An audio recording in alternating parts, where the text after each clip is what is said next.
Pues hoy vamos a empezar a estudiar al profeta Ezequiel. Y habíamos dicho que el profeta Ezequiel y el profeta Daniel se conocen como profetas ¿de qué? Del cautiverio o del exilio, exactamente. Todos los que dimos, y ese mega resumen que hicimos el miércoles pasado fue sobre los profetas preexílicos. Hoy vamos a ver a los profetas del cautiverio. Y pues en primera instancia tenemos al profeta Ezequiel y terminando el profeta Ezequiel, pues vamos a revisar al profeta Daniel, amén. Entonces, Ezequiel se le conoce como el profeta que dramatizó sus mensajes de juicio. Se me fue el de las diapositivas. ¿Ya las puso? Bueno, vamos a pasar al contexto histórico. Entonces, el libro de Ezequiel tiene como escenario, ¿qué nación? Babilonia, muy bien. Recordemos que el profeta Jeremías profetizó que Babilonia conquistaría a Judá bajo el gobierno de Nabucodonosor y que los judíos irían cautivos a Babilonia durante 70 años. Sin embargo, ese cautiverio no se llevó a cabo en una sola exhibición, sino que fue en 3 partes, ¿sí? Ahorita les voy a mostrar un cuadrito donde está bien dividido las fechas en las que se dieron a cabo estas 3 ocasiones en las que Babilonia atacó y se llevó gente prisionera desde Judá. La siguiente, hijo, por favor.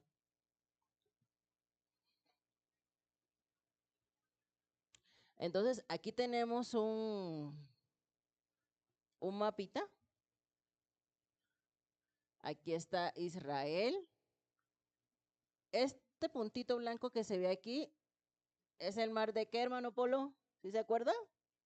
Este blanquito que se ve aquí, ¿el mar de qué? De Galilea. ¿Y este grande es el mar qué?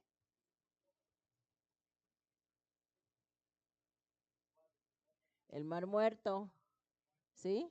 Y lo que atraviesa todo Israel es el río Jordán. Acá está la provincia de Judá o de Judea. Acá, hacia el lado del oriente, vemos a Babilonia. Y en este punto, miren, a toda esta distancia se encuentran el profeta Ezequiel y el profeta Daniel. Ellos tuvieron que atravesar todo el desierto para poder llegar hasta donde los iban a tener cautivos. Estos 2 profetas exílicos, Ezequiel y Daniel, eran jóvenes cuando los llevaron al cautiverio. Según los eruditos bíblicos, Daniel fue llevado más o menos como de 17 años y Ezequiel fue llevado prisionero más o menos a los 25 años. Cuando Ezequiel llegó a Babilonia, ya Daniel estaba ahí. La siguiente, hijo. La siguiente. Y aquí está el cuadrito. Estas son las 3 etapas en las que se llevan a los judíos para Babilonia. En el primer, la primera captura, por llamarlo así, se llevaron al profeta Daniel. ¿Y a quiénes más se llevaron? La Biblia lo dice, ¿lo han leído? Se llevaron a jóvenes sabios, ¿verdad? Jóvenes preparados. ¿Por qué? Porque lo que quería Nabucodonosor en cierta manera era que pues llevarse lo mejor de Israel, ¿sí?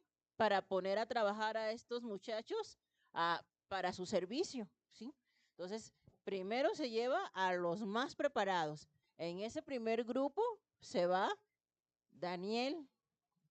Eso fue aproximadamente en el 605 antes de Cristo. ¿Alguien quiere leer Daniel 1 del 1 al 7, por favor?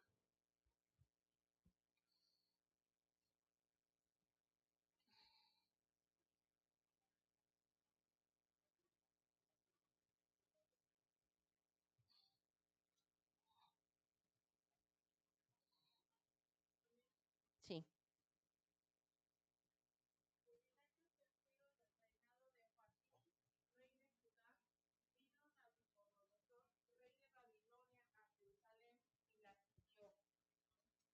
Gracias.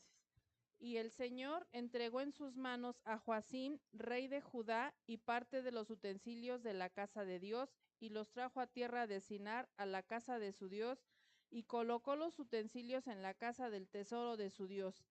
Y dijo el rey a Aspenaz, jefe de los eunucos, que trajese de los hijos de Israel, del linaje real de los príncipes, muchachos en quienes no hubiese tacha alguna, de buen parecer, enseñados en toda sabiduría, sabios en ciencia y de buen entendimiento, e idóneos para estar en el palacio del rey, y que les enseñase las letras y la lengua de los caldeos. Y les señaló el rey ración para cada día de la provisión de la comida del rey y del vino que él bebía, y que los criase 3 años para que al fin de ellos se presentasen delante del rey. Entre estos estaban Daniel, Ananías, Misael y Azarías, de los hijos de Judá. A estos el jefe de los eunucos puso nombres. Puso a Daniel Belsatzar, a Ananías Sadrach, a Misael Mesac y a Azarías Abednego. 7. Amén. Entonces, en este primer grupo se llevaron a jóvenes, hijos de príncipes, de buen parecer, preparados. Entonces, no se llevaron a todo el mundo, ¿sí? Se llevaron lo mejor de Israel. Ahora, en el 597, se llevan al segundo grupo. Hermana, ¿me puede apoyar? ¿No trae lentes? ¿Usted, hermano? Segundo libro de Reyes, 24:14.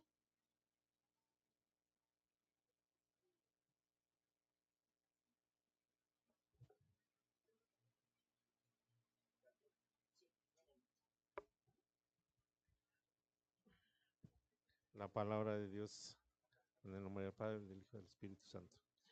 Y llegó en cautiverio a toda Jerusalén y a todos los príncipes y a todos los hombres valientes, hasta 10,000 cautivos, y a todos los artesanos y herreros. No quedó nadie, excepto los pobres del pueblo de la tierra.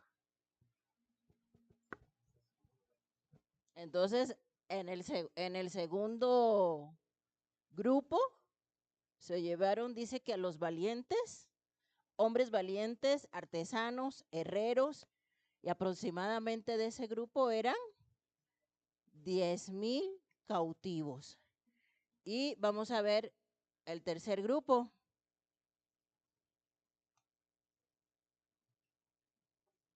Esto es importante que lo sepamos porque a pesar de que son profetas del exilio, pues no es en los mismos años. Entonces, para que más o menos podamos tener mayor claridad en cuanto al tiempo que están ocurriendo los eventos. Segundo libro de Reyes, capítulo 25, dice, y a los del pueblo, versículo 11, y a los del pueblo que habían quedado en la ciudad, a los que se habían pasado al rey de Babilonia y a los que habían quedado de la gente común, los llevó cautivos Nabuzaradán, capitán de la guardia. Mas de los pobres de la tierra dejó Nabuzaradán, capitán de la guardia, para que labrasen las viñas y la tierra. Y quebraron los caldeos las columnas de bronce que estaban en la casa de Jehová, y las basas y el mar de bronce que estaba en la casa de Jehová, y llevaron el bronce a Babilonia. Llevaron también los calderos, las paletas, las despabiladeras, los cucharones y todos los utensilios de bronce con que ministraban, incensarios, cuencos, los que de oro en oro y los que de plata en plata. Todo lo llevó el capitán de la guardia. Las dos columnas, un mar y las basas que Salomón había hecho para la casa de Jehová, no fue posible pesar todo esto. La altura de una columna era de 18 codos y tenía encima un capitel de bronce. La altura del capitel era de 3 codos y sobre el capitel había una red y granadas alrededor, todo de bronce, e igual labor había en la otra columna con su red. Tomó entonces el capitán de la guardia al primer sacerdote Seraías, al segundo sacerdote Sofonías y 3 guardas de la vajilla. Y de la ciudad tomó un oficial que tenía a su cargo los hombres de guerra y 5 varones de los consejeros del rey que estaban en la ciudad, el principal escriba del ejército que llevaba el registro de la gente del país, y 60 varones del pueblo de la tierra que estaban en la ciudad. Estos tomó Nabuzaradán, capitán de la guardia, y los llevó a Ribla al rey de Babilonia. Y el rey de Babilonia los hirió y mató en Ribla, en tierra de Amat. Así fue llevado cautivo Judá de sobre su tierra. Entonces, en el primer grupo se llevan a la gente más preparada, digamos como que en las áreas de las ciencias. En el segundo grupo se llevan a los guerreros, a los artesanos, ¿sí?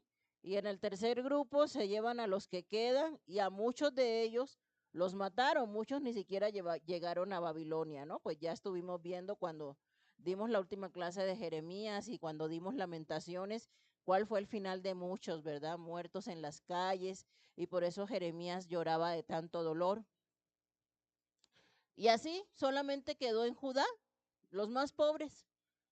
Dejaron unos cuantos para que cuidaran la tierra, nada más. Y en estas 3 etapas fue llevado todo el pueblo cautivo. Ahora, hay algunos momentos históricos y puntos geográficos que necesitamos tener en cuenta para estudiar este libro de Ezequiel. La siguiente, hijo. Entonces, aquí vemos un mapa. Aquí vemos otra vez a Judá, que ya lo tenemos bien ubicado, ¿verdad? Y aquí vemos a Babilonia. Acá arriba está Asiria, que fueron los que atacaron a Israel, al reino del norte. Entonces, esto es un resumen de eventos importantes que ocurrieron, ¿sí? Antes de la destrucción de Judá por parte de Babilonia. Entonces, recordando, porque todo esto ya lo vimos, recordando, en el 722 antes de Cristo, Asiria conquista a las tribus del norte. Aquí está Israel, ¿sí? Con la letra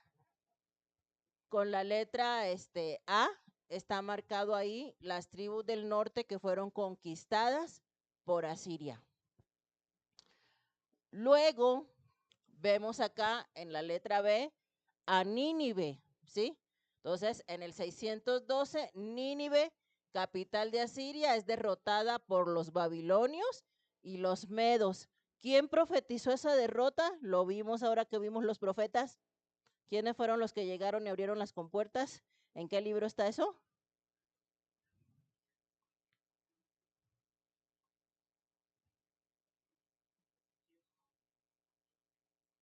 Es un profeta menor.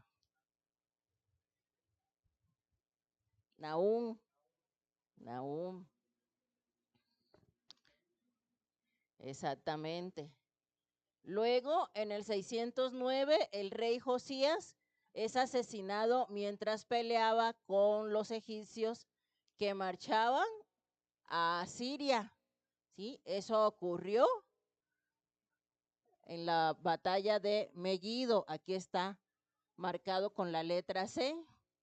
Son cositas que hemos ido mencionando, pero para que tengan como un recuento de los eventos que han ocurrido antes de esta destrucción por parte de los babilonios.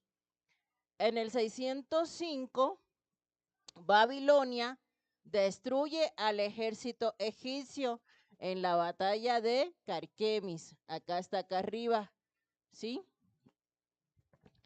¿Se acuerdan ustedes que cuando el reino del norte estaba amenazado, ellos se apoyaron en quién?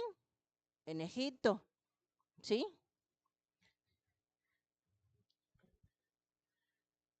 En el 605 antes de Cristo, acabamos de ver, Daniel y otro grupo de sabios son llevados prisioneros a Babilonia. Allá tenemos a Babilonia. En el 597 antes de Cristo, Ezequiel y 10,000 más son llevados prisioneros a Babilonia. Lo acabamos de leer. Ajá.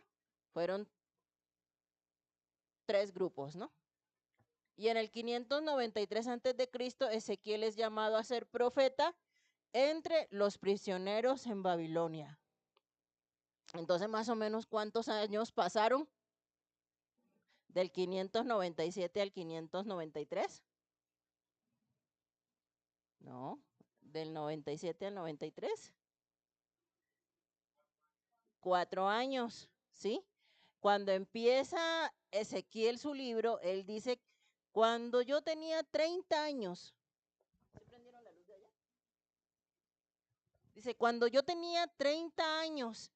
Entonces, ¿por qué? ¿De dónde se deduce? ¿Sí? Que Ezequiel tenía entre 25 y 26 años cuando fue llevado cautivo, pues de estos sucesos, ¿sí? Porque si en el 593 Ezequiel fue llamado, ¿sí? Entonces, 4 años antes tenía más o menos 26 años. Y en el 586 antes de Cristo fue cuando Nabucodonosor invadió Babilonia y destruyó el templo y las murallas de Jerusalén y se terminó de llevar a los pocos que quedaban. La siguiente.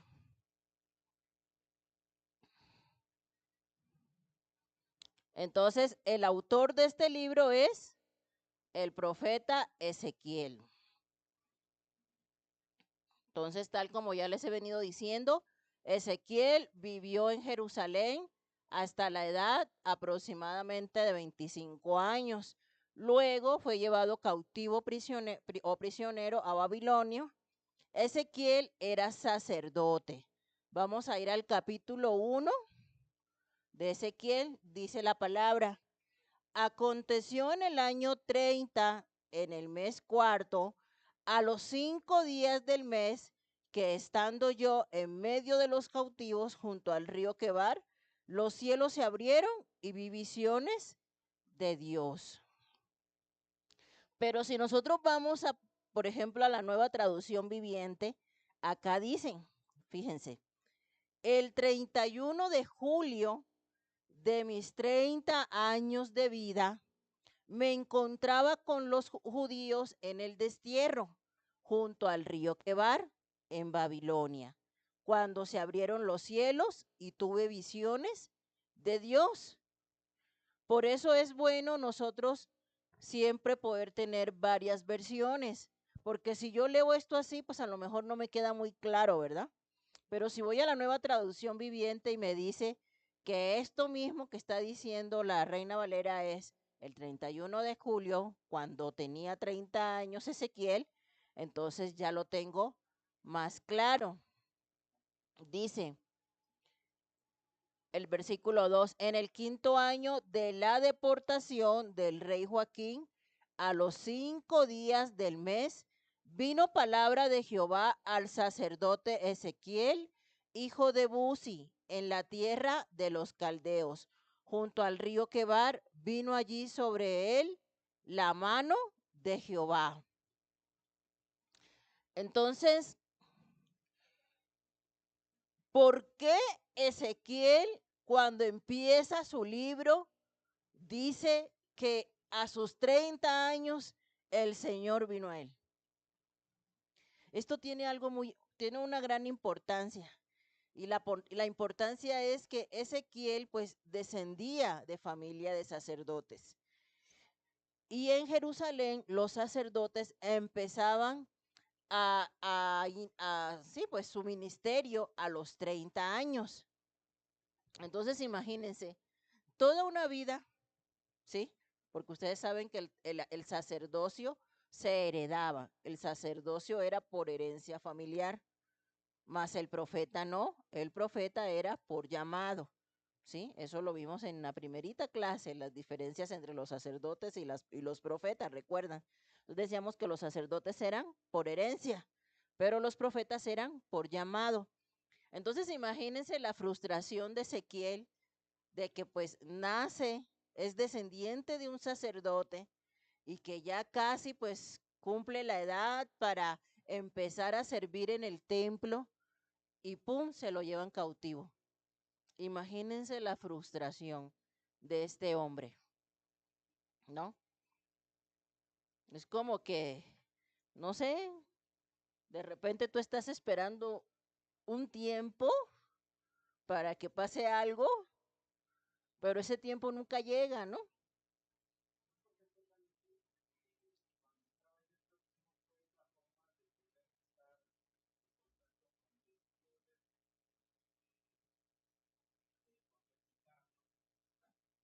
Allá vamos.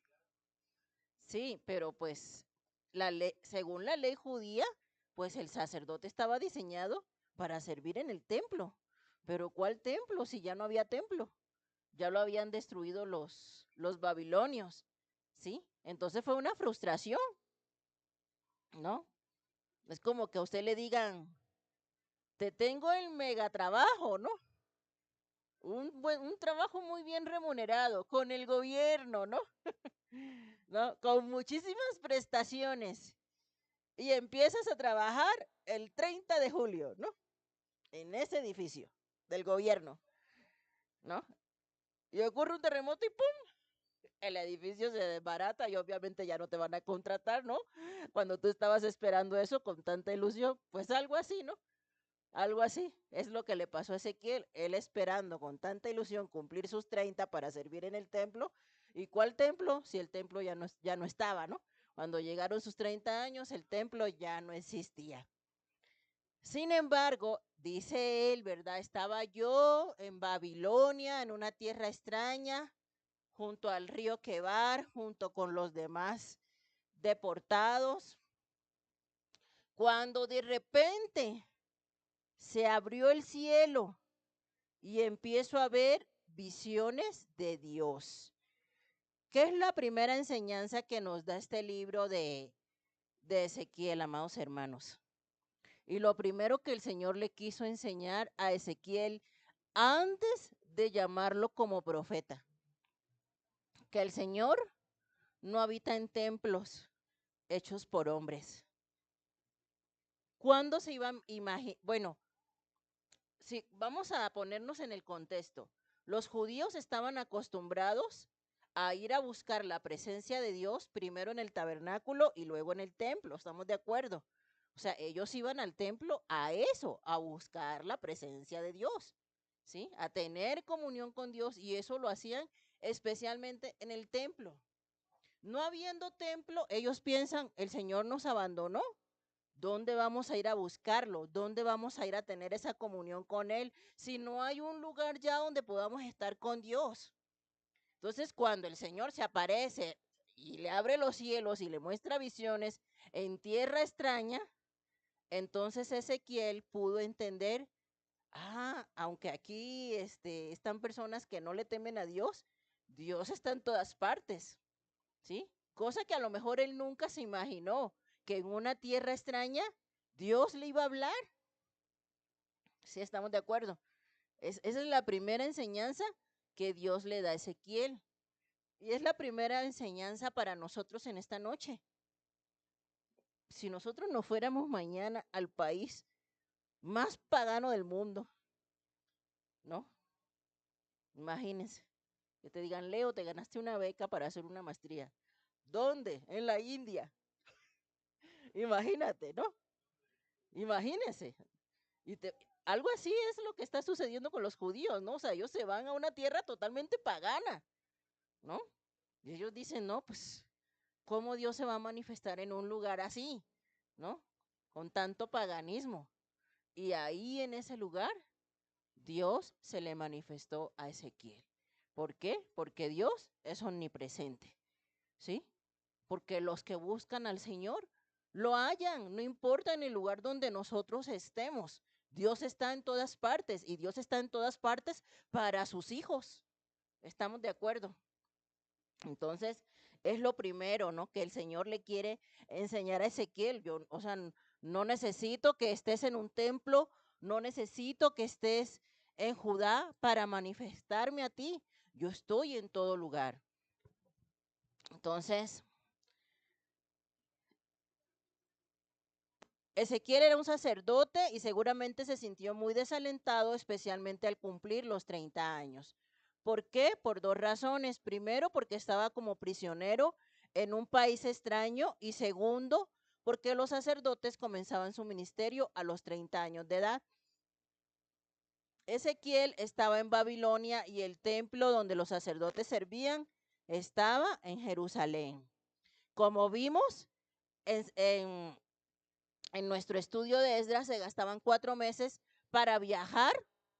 Cuando vimos el libro de Esdras, vimos que cuando ellos retornaron, ¿sí? Nuevamente a Jerusalén, tardaron 4 meses haciendo ese viaje desde Babilonia hasta Jerusalén. Cuando Ezequiel empezó su ministerio, pon el cuadrito anterior, hijo, porfa.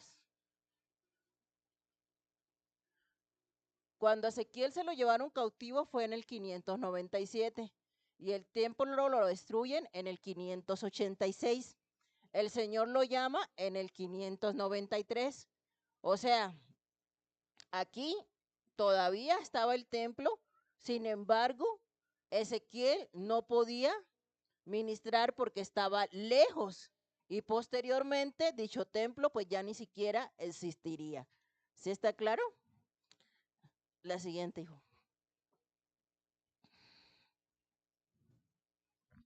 Entonces, cuando Ezequiel llegó a esa edad para ministrar, estaba muy lejos del lugar, o sea, a 4 meses de camino, de donde los sacerdotes ejercían su ministerio. Luego vamos a ver que como sacerdote, pues el Señor en esos últimos años, antes de que el templo fuera destruido completamente, el Señor le da a Ezequiel en particular varias visiones de la condición de pecado en la que estaban los sacerdotes en Israel, porque inclusive en este tiempo de Ezequiel, los sacerdotes colocan una imagen de un Dios en las afueras del templo. Entonces Jerusalén llegó a tal grado de pecado que ni siquiera el templo fue respetado. La siguiente, hijo.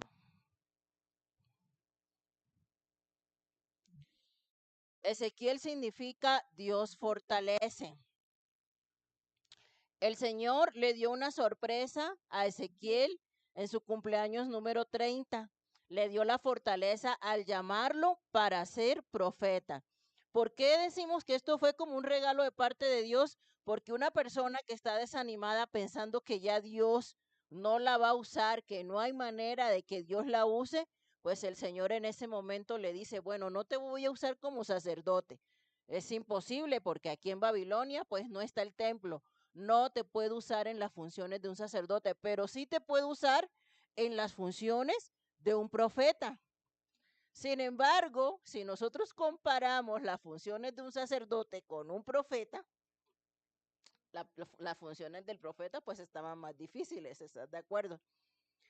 Porque en las funciones del sacerdote, el sacerdote le habla a Dios de parte del pueblo. ¿Estamos de acuerdo? O sea, el sacerdote dice, mira, Señor, este pueblo tuyo es pecador por esto y por esto y por esto, y te traigo estos sacrificios por los pecados del pueblo. Pero el profeta es al revés.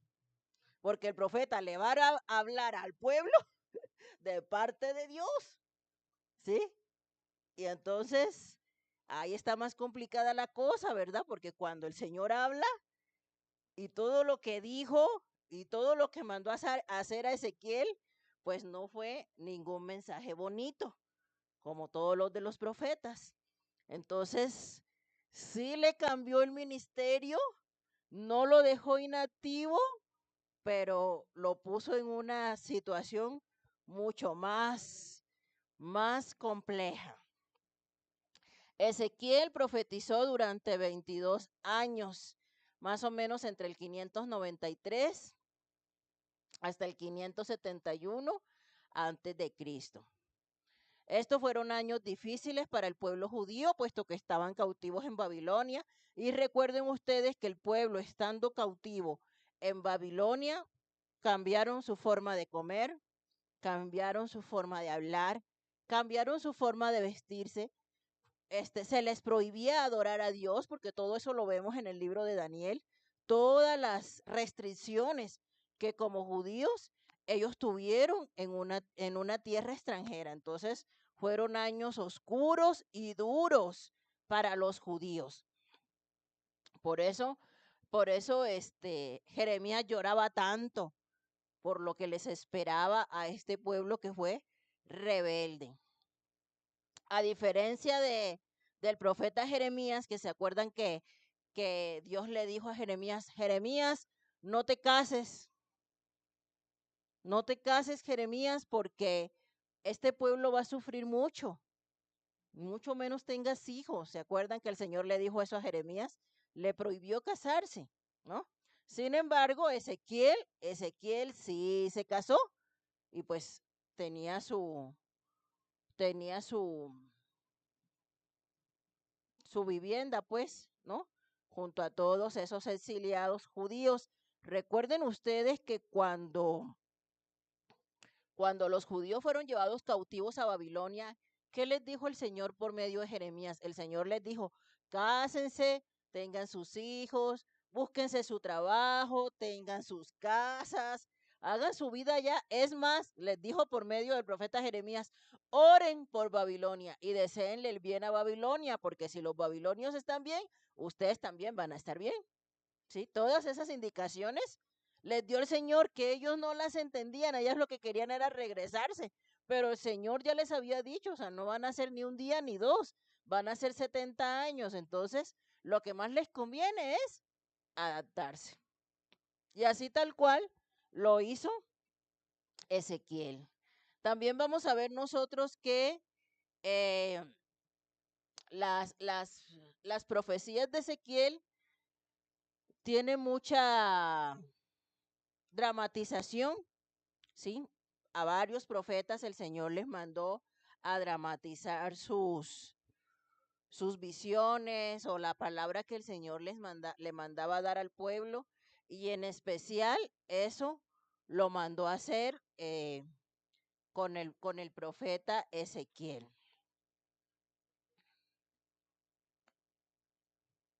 Entonces, vamos a empezar a revisarlo. Se lo voy a leer de aquí de la Nueva Traducción Viviente. ¿Ah? Ezequiel capítulo 1. Entonces estaba Ezequiel junto al río Quebar a sus 30 años. Y dice en el versículo 3, el Señor le dio este mensaje al sacerdote Ezequiel, hijo de Buzi, junto al río Quebar, en la tierra de los babilonios, y él sintió que la mano del Señor se apoderó de él. Mientras miraba, esta es la primera visión que tiene Ezequiel, vi una gran tormenta que venía del norte, empujando una nube enorme que resplandecía con relámpagos y brillaba con una luz radiante. Dentro de la nube, presten atención porque está un poquito complicado. Dentro de la nube había fuego y en medio del fuego resplandecía algo que parecía como de ámbar reluciente. Del centro de la nube salieron 4 seres vivientes que parecían humanos. solo que cada uno tenía 4 caras y 4 alas. Las piernas eran rectas y los pies tenían pezuñas como las de un becerro y brillaban como bronce bruñido.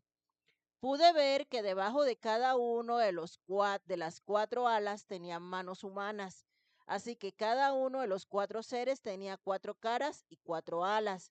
Las alas de cada ser viviente se tocaban con la de los seres que estaban al lado.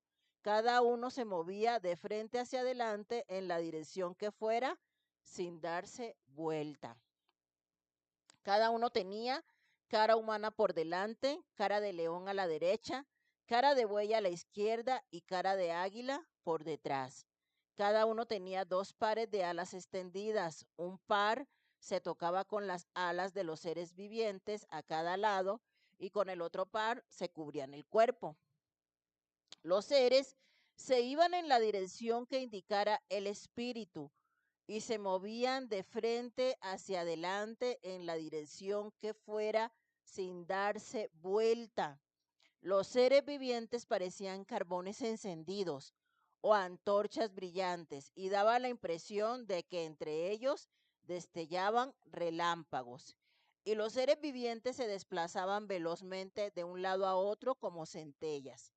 Mientras miraba a esos seres vivientes, vi junto a ellos 4 ruedas que tocaban el suelo. A cada uno le correspondía una rueda, a cada uno de los seres, de los 4 seres vivientes. Presten atención porque ahorita les voy a preguntar, ¿eh? Las ruedas brillaban como si fueran de berilio. Las 4 ruedas se parecían y estaban hechas de la misma manera. Dentro de cada rueda había otra rueda que giraba en forma transversal. Los seres podían avanzar de frente en cualquiera de las 4 direcciones sin girar mientras se movían. Los aros de las 4 ruedas eran altos y aterradores y estaban cubiertos de ojos alrededor. Entonces tenemos 4 seres vivientes con 4 alas, ¿sí? Con 2 se unían a los demás, con 2 se cubrían, con 4 caras, una a cada lado, una rueda para cada uno de los 4 seres vivientes y las 4 ruedas estaban llenas de ojos, ¿sí? Entonces dice, el espíritu de los seres vivientes estaba en las ruedas, así que a donde fuera el espíritu iban también las ruedas y los seres vivientes. Cuando los seres se movían, las ruedas se movían. Cuando los seres se detenían, las ruedas se detenían. Cuando los seres volaban hacia arriba, las ruedas se elevaban porque el espíritu de los seres vivientes estaba en las ruedas. Por encima de ellos se extendía una superficie semejante al cielo, reluciente como el cristal.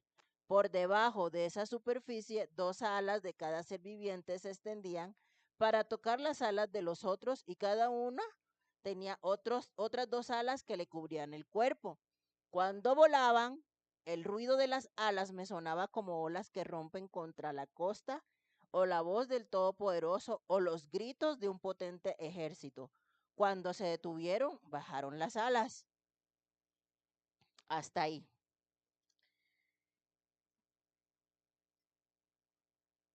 Pon la otra diapositiva, hijo, por favor. ¿Ustedes qué creen?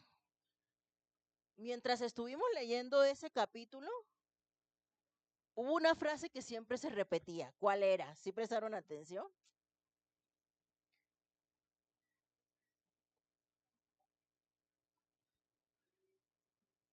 Ahí están los 4 seres vivientes, las ruedas, una rueda delante de la otra, llenas de ojos.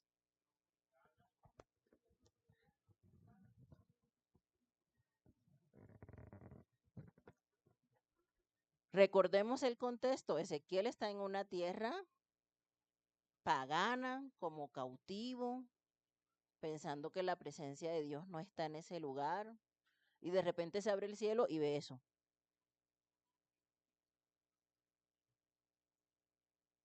¿Qué piensan?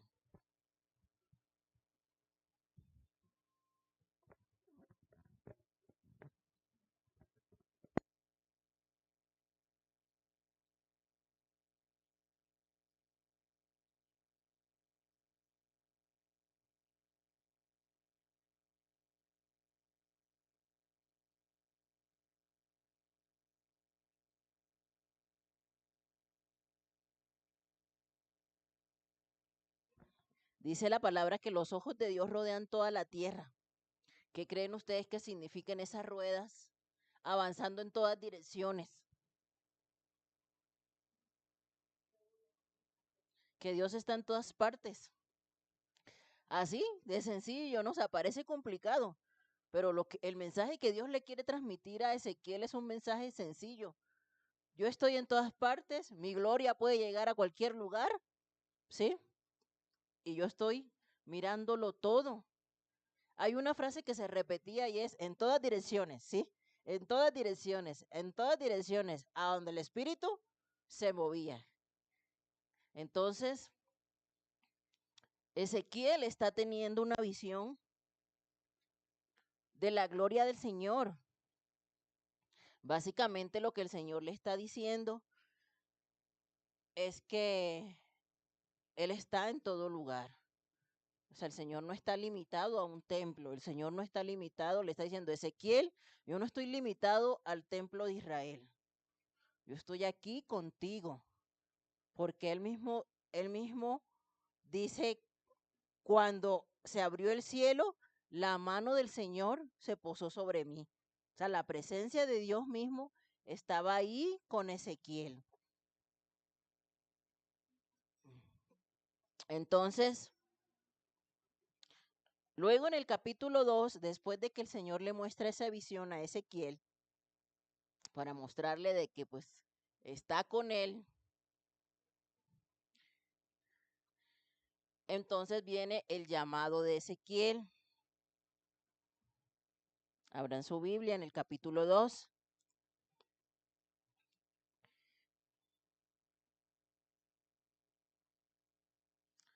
Dice, me dijo, hijo de hombre, ponte sobre tus pies y hablaré contigo. Fíjense que el Señor le manda a Ezequiel a hacer unas cosas que parecen locura. Dice, luego que me habló, entró el espíritu en mí. ¿Cuál espíritu? ¿Por qué sabemos que es el espíritu de Dios? ¿Ah? Porque con simplemente leerlo yo puedo saber y puedo afirmar categóricamente que este espíritu que entró en él fue el espíritu de Dios. Porque está con mayúscula. ¿Sí lo ven? Siempre que ustedes vean la palabra espíritu en mayúscula, es el espíritu de Dios. Dice, entró el espíritu en mí y me afirmó sobre mis pies y oí al que me hablaba y me dijo, hijo de hombre, yo te envío a los hijos de Israel. Fíjense, ¿gente qué? Rebelde, que se rebelaron contra mí. Ellos y sus padres se han rebelado contra mí hasta este mismo día. Yo pues te envío a hijos de duro rostro y de empedernido corazón. O sea, gente terca.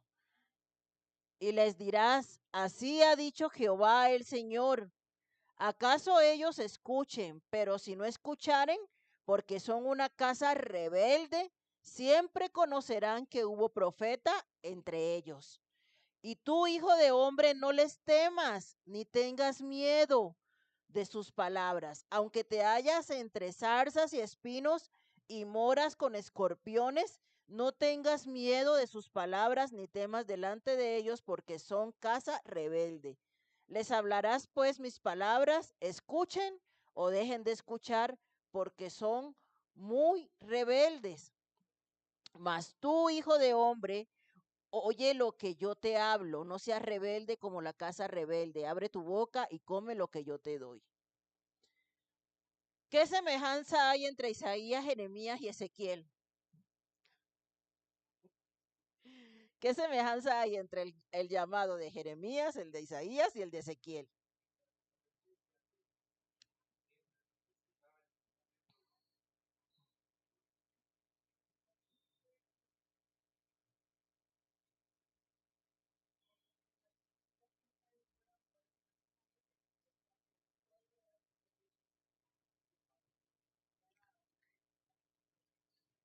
Que a todos tres el Señor les dijo, mira, yo te mando a un pueblo rebelde. Tú vas a profetizarles a ellos, pero ellos no te van a escuchar.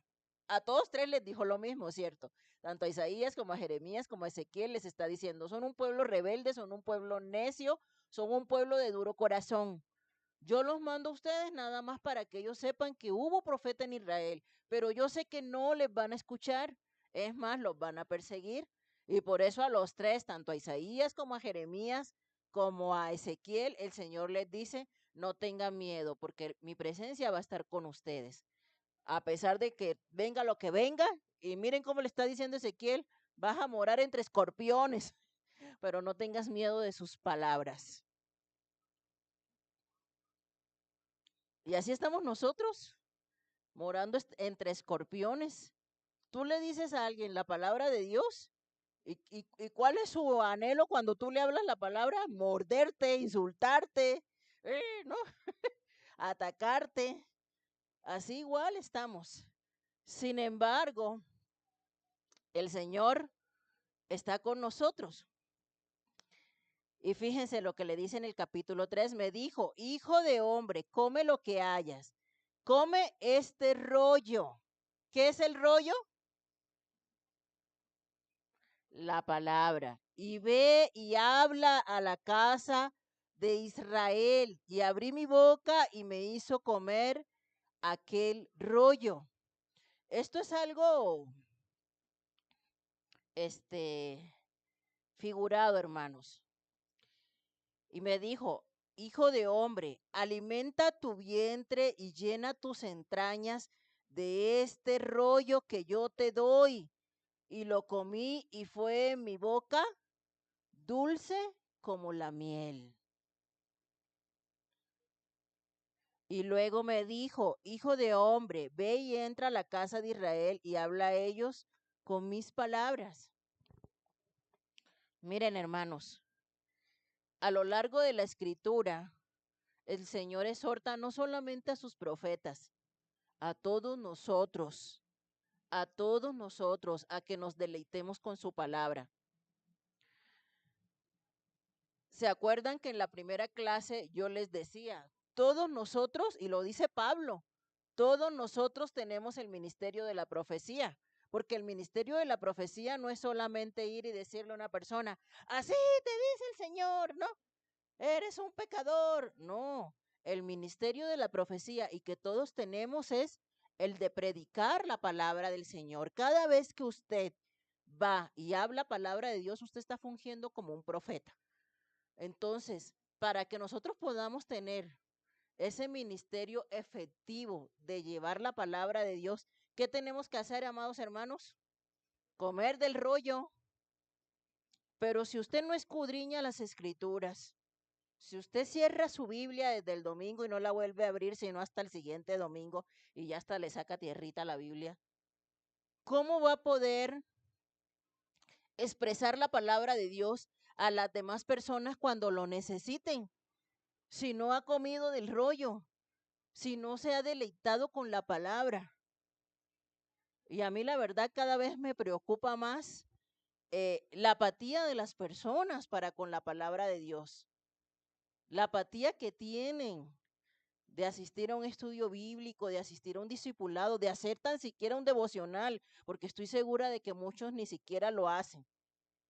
De haberse por lo menos propuesto, ¿no? El firme propósito de voy a leerme la Biblia completa por lo menos a lo largo del año. Y no lo hacemos, hermanos, porque no valoramos y porque no amamos la palabra del Señor. Y entonces queremos que Dios nos use, pero ¿cómo? ¿Cómo el Señor puede usarnos si no conocemos su palabra? ¿Cómo el Señor puede usarnos para transmitir un mensaje a otros si no nos hemos esforzado por deleitarnos en su palabra? Y aquí lo vemos claramente en Ezequiel. El Señor lo va a usar, el Señor lo va a usar en un contexto de gente rebelde, en un contexto de gente que lo va a tratar como que si fueran escorpiones, pero lo primero que Ezequiel tiene que hacer es deleitarse con la palabra de Dios. Y para él no es una carga, es un deleite, porque él dice, y cuando comí ese rollo, eso fue como miel, ¿verdad? Como miel para mi boca. Y es así la palabra del Señor, dulce como la miel. Amén.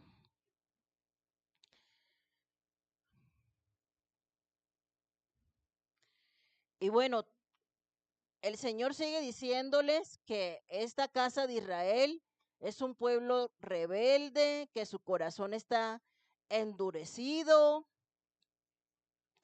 y, y después el Señor le va a empezar a dar ciertas indicaciones que pues se nos van a hacer así como que un poquito extrañas, pero vamos a ver que cada una de esas visiones del profeta Ezequiel tienen una enseñanza, tienen un mensaje para el pueblo.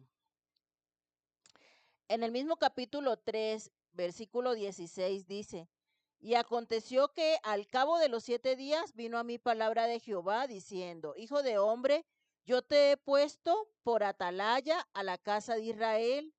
Oirás pues tú la palabra de mi boca y los amonestarás de mi parte. Cuando yo dijere al impío, de cierto morirás, y tú no le amonestares ni le hablares, para que el impío sea percibido de su mal camino, a fin de que viva, el impío morirá por su maldad, pero su sangre demandaré de tu mano.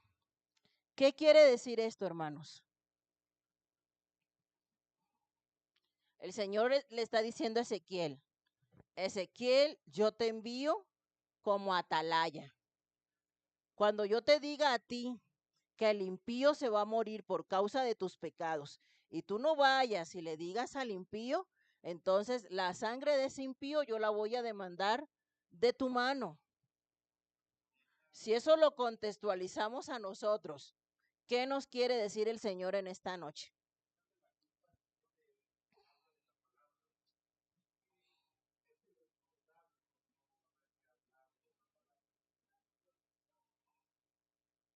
Exactamente.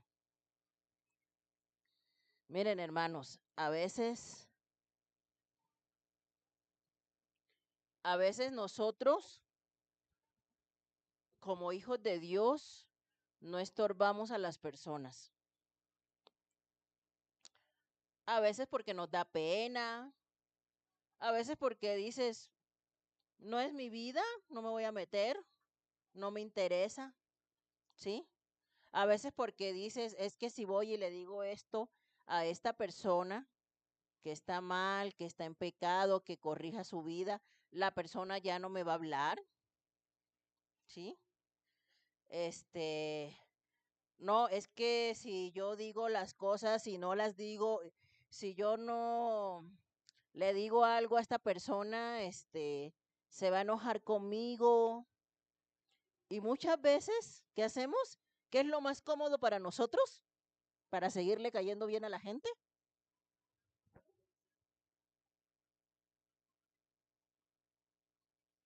¿Y qué dice la Biblia?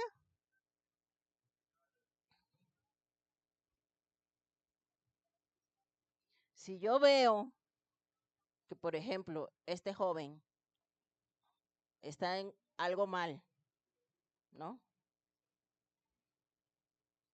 Y yo no le digo nada, la sangre de él, ¿a quién se la van a demandar? Si yo sé que lo que está haciendo está mal, pero pues por no meterme en problemas, ¿qué va a hacer Dios conmigo?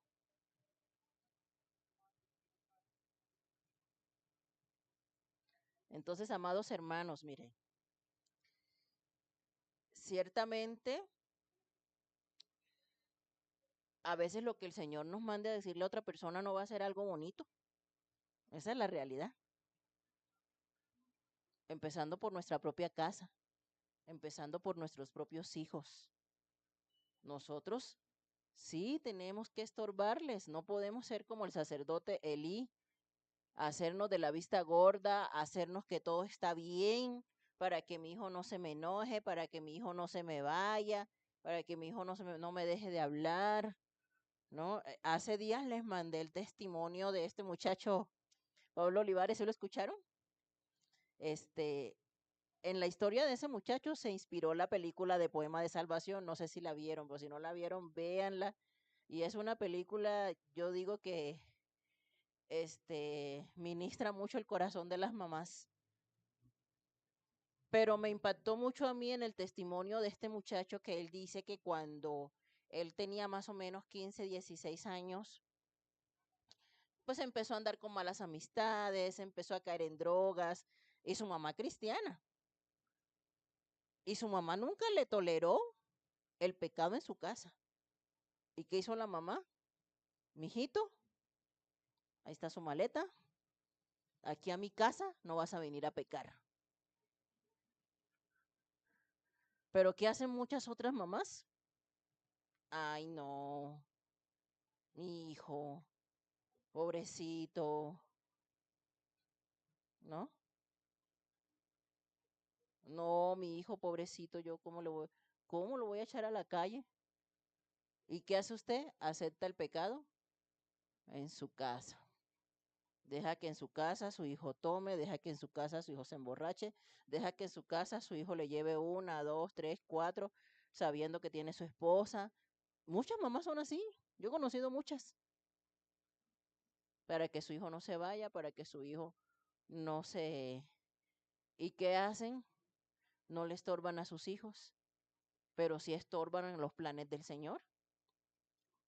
Pues para no hacerles el cuento largo, pues resulta de que este muchacho, pues se perdió, ¿no? Se perdió completamente, porque de hecho entró a una banda, satánica, tocaba la guitarra con Marilyn Manson, con todos esos grupos rockeros, ¿no? Del mundo. Y en una ocasión, en un concierto aquí en México, lo secuestraron.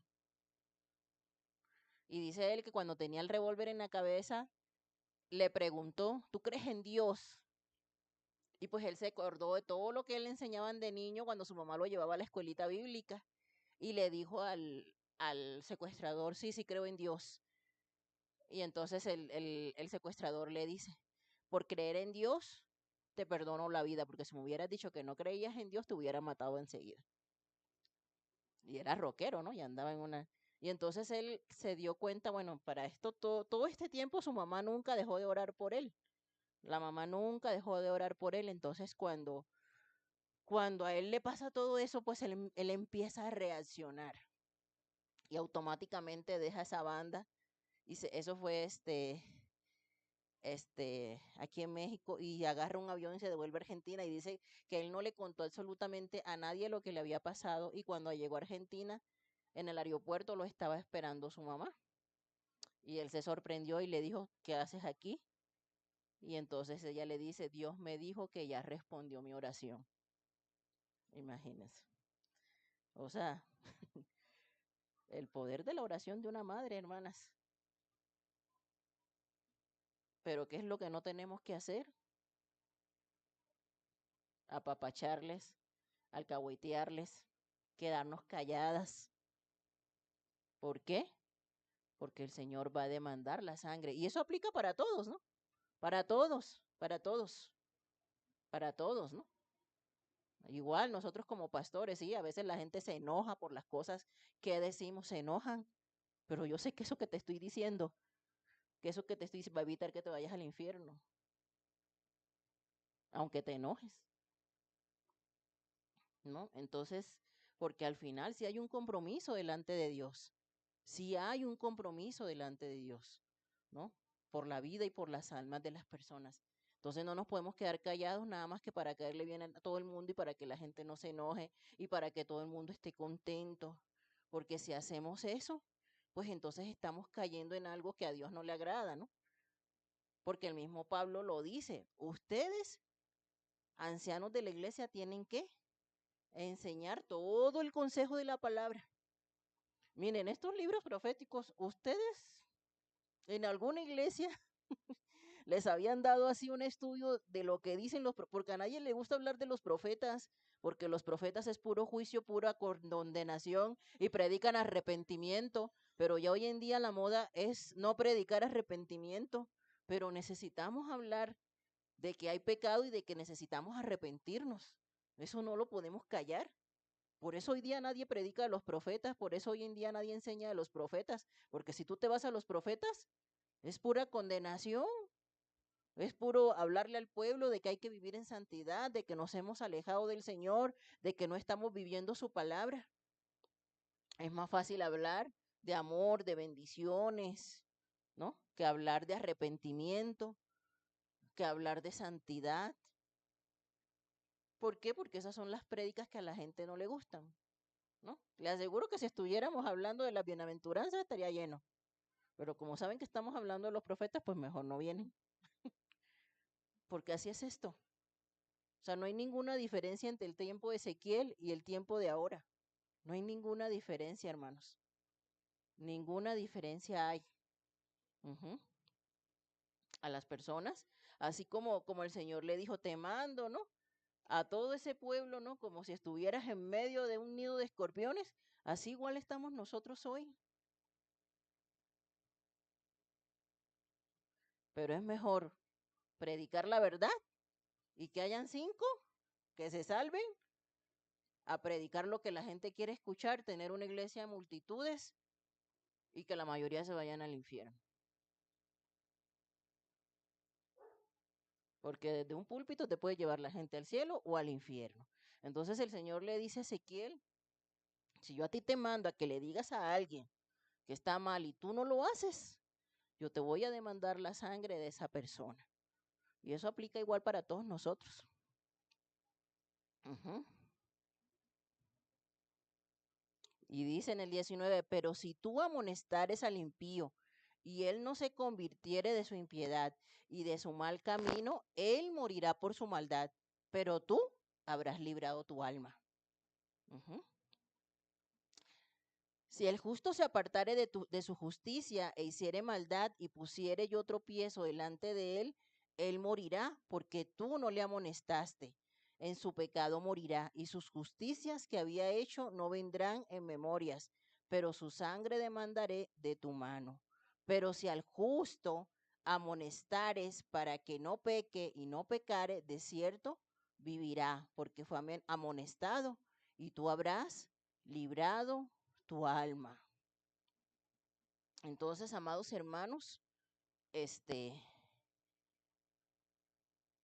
así como Ezequiel, así también nosotros en el día a día necesitamos hablar la verdad del evangelio, ¿no? Imagínense hoy hasta dónde ha caído el pueblo de Dios, que hay iglesias que por no discriminar, pues ya son iglesias gays, ¿no? Se han visto esas, ese tipo de iglesias, ¿no? Iglesias gays. No, pues aquí te aceptamos como como tú vengas, ¿no? Como tú quieras.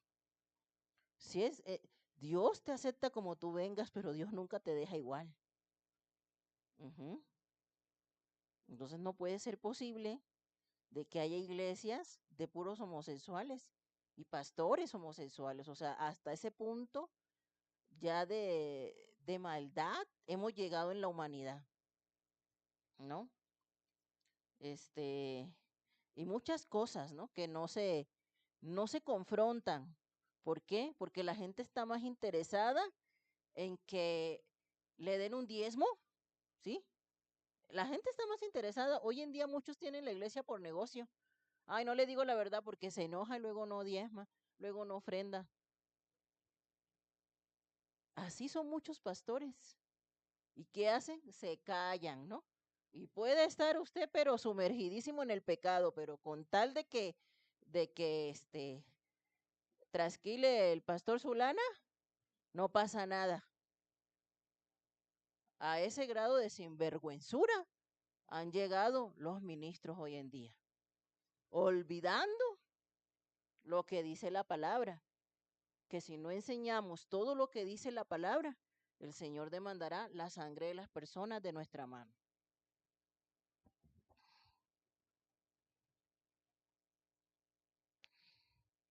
Bueno, entonces, la otra diapositiva dice propósitos y temas.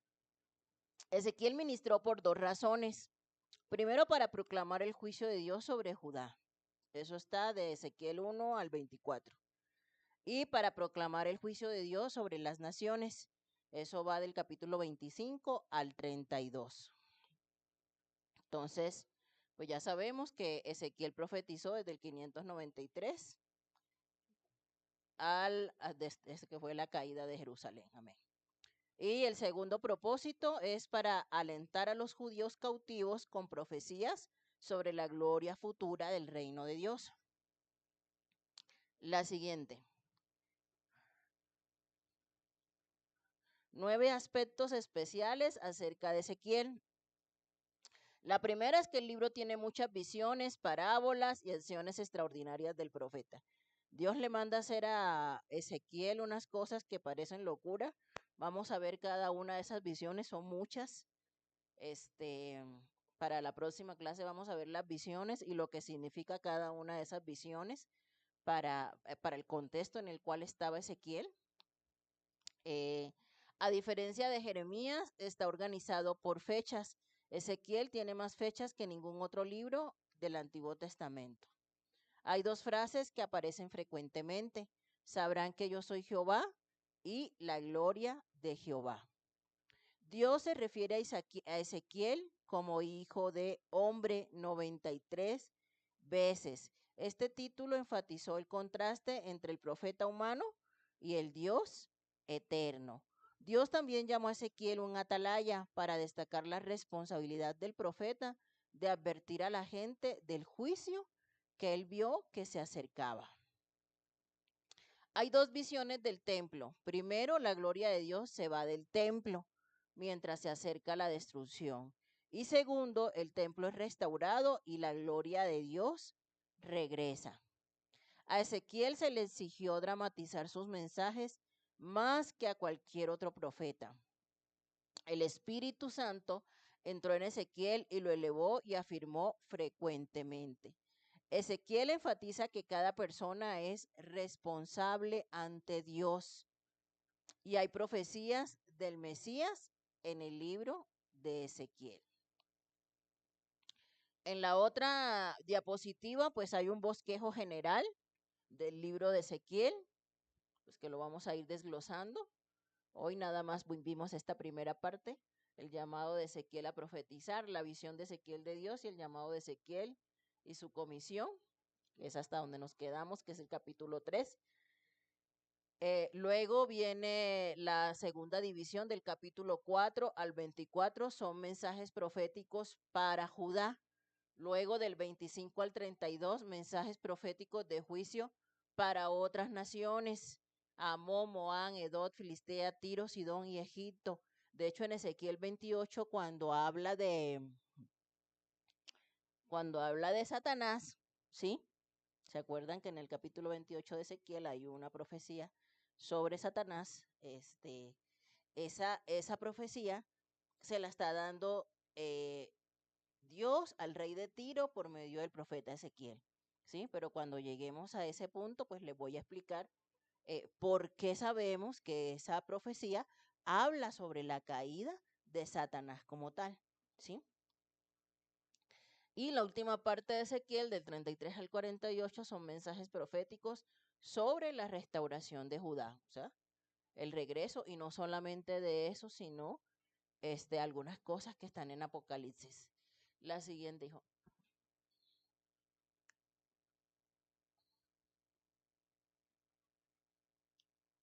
Bueno, esto ya lo vimos, pero si quieren se los leo. A ver, pon la anterior. No, la del llamado de Ezequiel. Ezequiel estaba desalentado, el tiempo había llegado para que él comenzara su ministerio sacerdotal, pero el templo estaba lejos, como todos los judíos. Ezequiel pensaba en el templo como la casa de Dios. Para él, estar en la presencia de Dios quería decir estar en el templo en Jerusalén, pero ya entendimos que porque el Señor le dio la visión, ¿sí? De ruedas, dirigiéndose a todas direcciones, de ojos mirando por todas partes, ¿sí? Y el trono del Señor sobre esto, ¿por qué? Porque la presencia de Dios no está limitado a un lugar, la presencia de Dios está donde estemos cualquiera de sus hijos, amén. Dios estaba en lo alto sobre un trono y debajo de 4 ruedas que podían moverse en cualquier dirección. Esto le demostró a Ezequiel que Dios no estaba limitado a Jerusalén. El Dios omnipotente se mueve en todo lugar. La siguiente.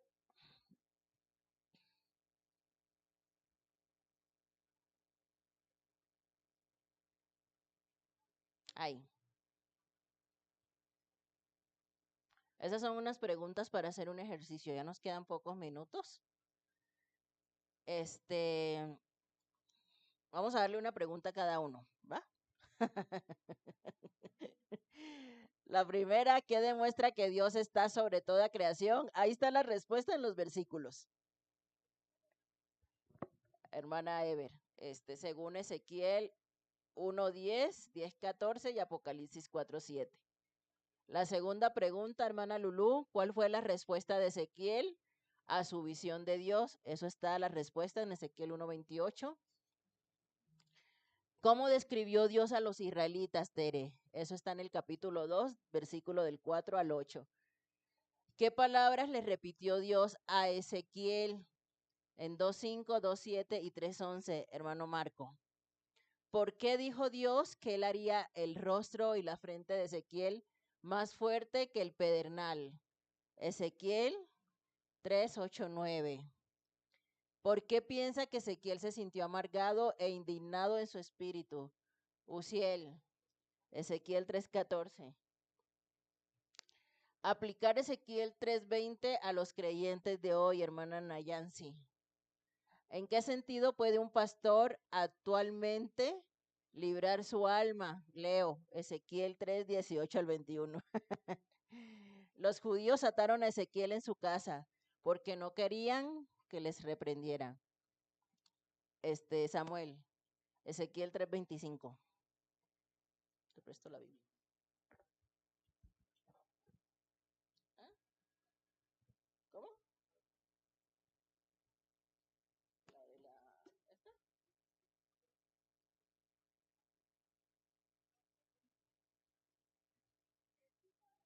5 minutos. A usted le tocó, ¿cuál fue la respuesta de Ezequiel a su visión de Dios? Sí, no, pues para ahorita. No, de una vez. Eso es rápido.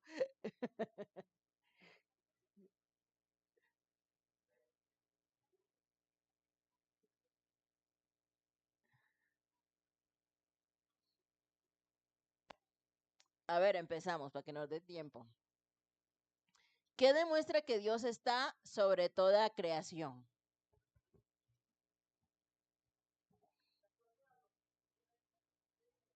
Sí, de acuerdo a los versículos que están ahí.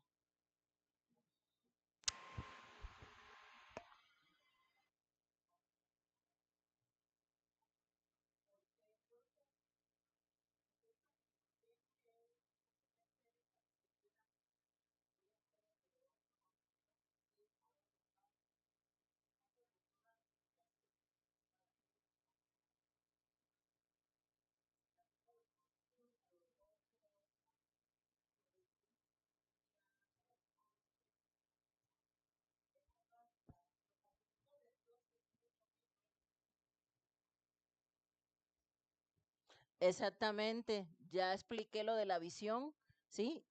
Y básicamente eso es lo que significa, ¿no? Al ver los ojos, ya sabemos que los ojos del Señor están sobre toda la tierra.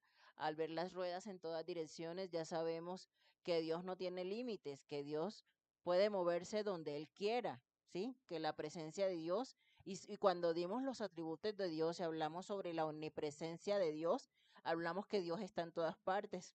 ¿Se acuerdan que les hice una pregunta? Les pregunté, ¿Dios está en el infierno? ¿Se acuerdan? ¿Y qué les dije? ¿Se acuerdan de esa clase? ¿Sí se acuerdan de esa clase? Y de lo que les expliqué. Y les dije, Dios está en todas partes, pero Dios está en cada lugar con un propósito diferente. Amén. O sea, Dios puede estar en un lugar para bendecir, pero en otro lugar puede estar para castigar. ¿Sí? Dios puede estar en un lugar, manifestando su presencia, puede estar en otro lugar, juzgando a una nación, ¿no? Entonces, Dios sí está en todas partes, pero no en todos lados está con el mismo propósito. Amén. La segunda pregunta dice, ¿cuál fue la respuesta de Ezequiel a su visión de Dios? ¿A qué conclusión llegó, hermana Lulu?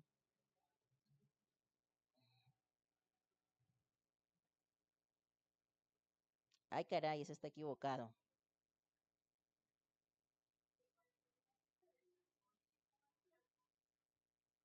Ujú. Dice, espéreme.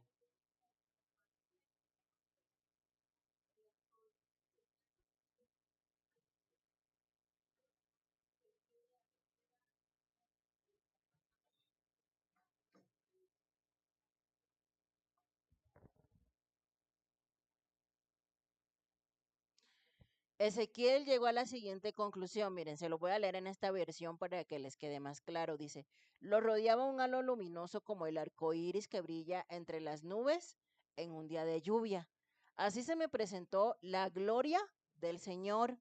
Cuando la vi, caí con rostro en tierra y oí la voz de alguien que me hablaba. Entonces, la conclusión a la que llegó Ezequiel es que él estaba viendo ¿qué? La gloria de Dios. Amén.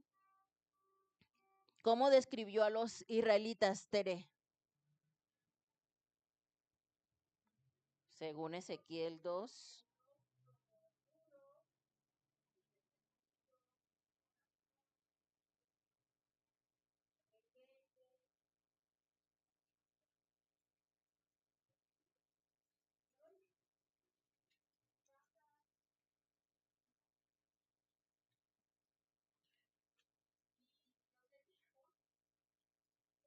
Duro.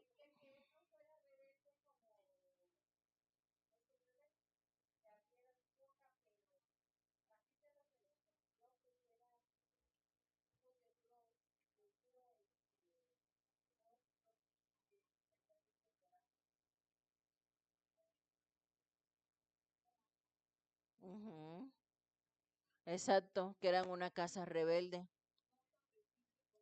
Sí. ¿Qué palabra le repitió Dios a Ezequiel en 2:5, 2:7 y 3:11? ¿A quién le tocó esa?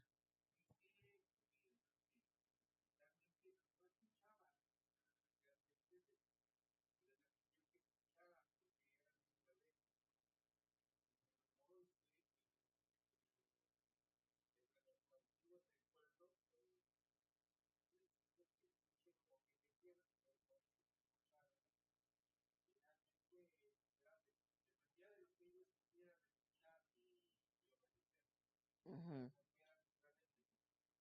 Ok.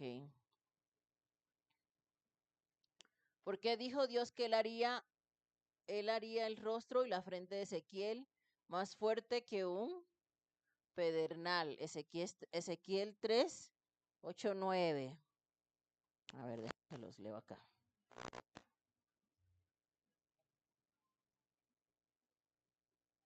Un pedernal es una roca dura.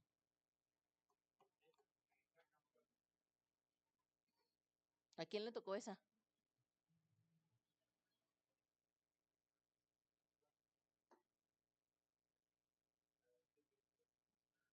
Bueno, el 3:8 dice: sin embargo, mira, te he hecho tan obstinado y duro de corazón como ellos. Endurecí tu frente tanto como la roca más dura. Por lo tanto, no les tengas miedo, ni te asustes con sus miradas furiosas, por muy rebeldes que sean. O sea, el Señor, yo creo que a Ezequiel le puso cara así de, ¿no? Sí, porque para que pues el pueblo también en cierta forma no dice, pues ellos son duros, pues yo te he puesto a ti duro como ellos, ¿no? Duro como ellos, sí, para que no te dejes intimidar de ellos, para que no les tengas miedo. Una roca fuerte.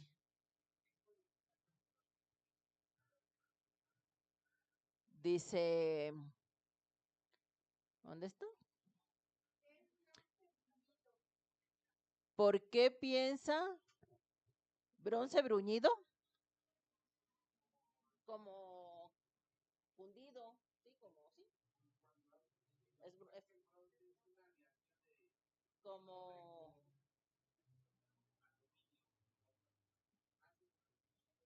sí, pero bruñido es así cuando ya está como dado forma, ¿no? Como ya, ajá, pulido, sí, fundido, como le quieras llamar a esa. ¿Dónde nos quedamos? ¿Por qué piensa que Ezequiel se sintió amargado e indignado en su espíritu. ¿A quién le tocó esa?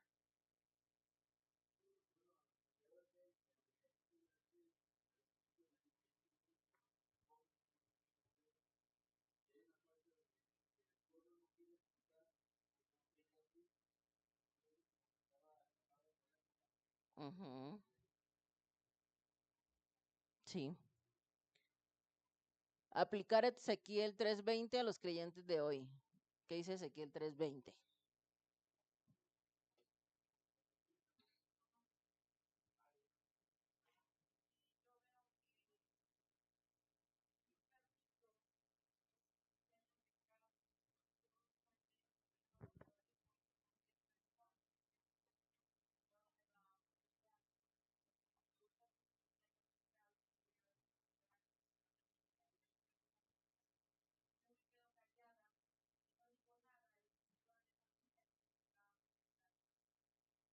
Sí. De hecho, a ver, se los voy a leer en esta versión. Dice, si los justos se desvían de su conducta recta y no hacen caso a los obstáculos que pongo en su camino, morirán. Y si tú no les adviertes, ellos morirán en sus pecados. No se recordará ninguno de sus actos de justicia y te haré responsable de la muerte de esas personas.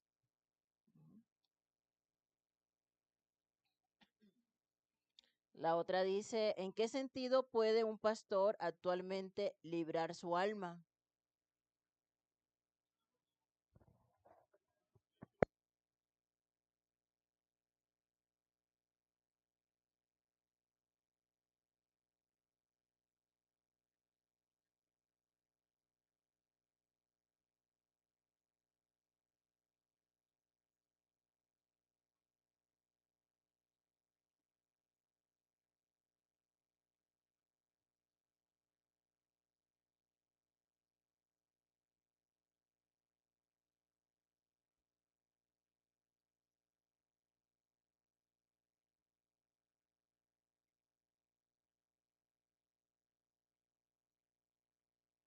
Dice,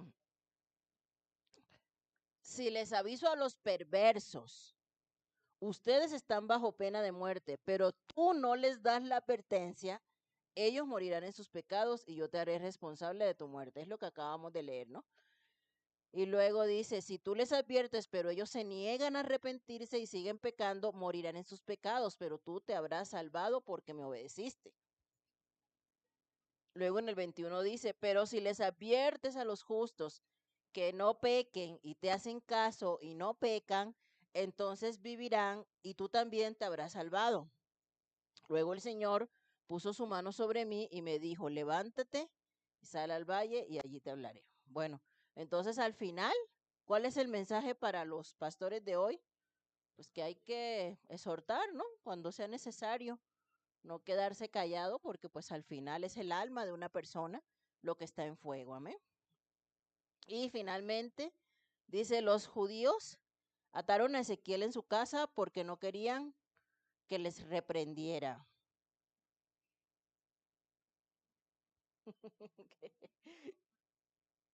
Ezequiel 3:25, ¿qué dice?